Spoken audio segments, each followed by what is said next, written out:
কাউকে যদি মন থেকেই ভালোবাসো, সেই ভালোবাসা যদি পূর্ণতা পায়, তাহলে তোমার চেয়ে সুখী এই দুনিয়াতে আর কেউ না। আর তোমার ভালোবাসা যদি পূর্ণতা না পায়, তোমার চেয়ে অসুখী এই দুনিয়াতে আর কেউ না।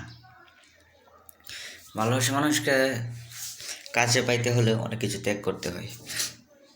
নিজের শখ, আশা, পরিবার, পরিজন সব কিছু ত্যাগ করতে হয়। ভালোবাসার জন্য মানুষ অনেক কিছু করতে পারে।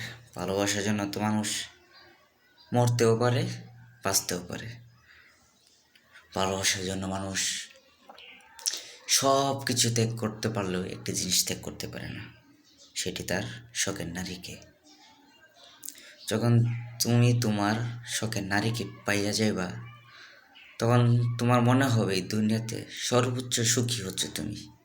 আর যখন তোমার জীবন থেকে তোমার শখের নারীটি হারিয়ে যাবে, তখন তুমি চিন্তা করবা দুনিয়াতে সবচেয়ে অসুখী মানুষটি হচ্ছি আমি।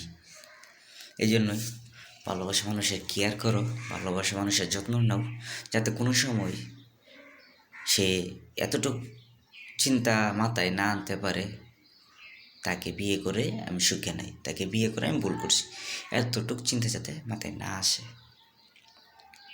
ভালোবাসাটা অনেক সহজ, কিন্তু ভালোবাসা মানুষটিকে ভালোবেসে ধরে রাখাটা অনেক কঠিন, যেটা সবাই পারে না। এই কারণেই বিচ্ছেদ হয়, একটা সম্পর্ক টিকে থাকে না। সর্বোচ্চ একটা সম্পর্ক টিকে রাখার জন্য কথা বলা প্রয়োজন। যদি তুমি কথাই না বলো, তাহলে ওই সম্পর্কটা কোনো সময় টিকে থাকবে না। তো সবাই ভালো থাকবেন, সুস্থ থাকবেন। প্লিজ আমার চ্যানেলটা সাবস্ক্রাইব করে দিবেন। আপনাদের সাপোর্ট ছাড়া কোনো কিছু করা সম্ভব না। আমার স্বপ্ন ভাই বহু অনেক দূর পর্যন্ত যাইতে হবে ভাই, এই জন্যই তো লেগে আছি ভাই। আপনারা পাশে থাকলে কোনো কিছু অসম্ভব না। প্লিজ সাবস্ক্রাইব করে দেবেন। আল্লাহ হাফেজ।